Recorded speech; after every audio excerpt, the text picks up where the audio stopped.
ইউক্রেনের দোনেৎস্কের ক্রামাটর্স্ক শহরে ড্রোন ও ক্ষেপণাস্ত্র হামলা চালিয়েছে রাশিয়া। এতে নিহত হয়েছেন বেশ কয়েকজন বাসিন্দা। কিয়েভ জানায় রাতভর ৮৪টি রুশ ড্রোন এবং ৩টি ব্যালিস্টিক ক্ষেপণাস্ত্র লক্ষ্যবস্তুতে আঘাত এনেছে। এছাড়া জাপোরিঝিয়া অঞ্চলের গ্রামগুলোতে বিদ্যুৎ বন্ধ থাকায় বিপাকে পড়েছে প্রায় ৫,০০০ পরিবার।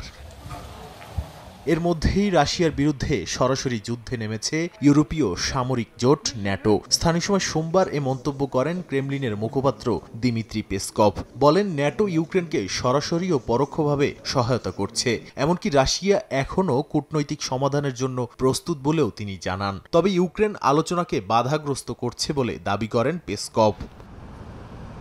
এদিকে পোল্যান্ডে রাশিয়ার ড্রোন প্রবেশের পর যুক্তরাজ্যও ন্যাটোর অংশ হিসেবে যুদ্ধবিমান ও এয়ার টু এয়ার ট্যাঙ্কার পাঠাচ্ছে। জ্যামিংয়ের কারণে ড্রোনগুলো পথভ্রষ্ট হয়েছে বলে রাশিয়া দাবি করলেও ইউরোপীয় নেতারা এটিকে ইচ্ছাকৃত অভিযান হিসেবে দেখছেন।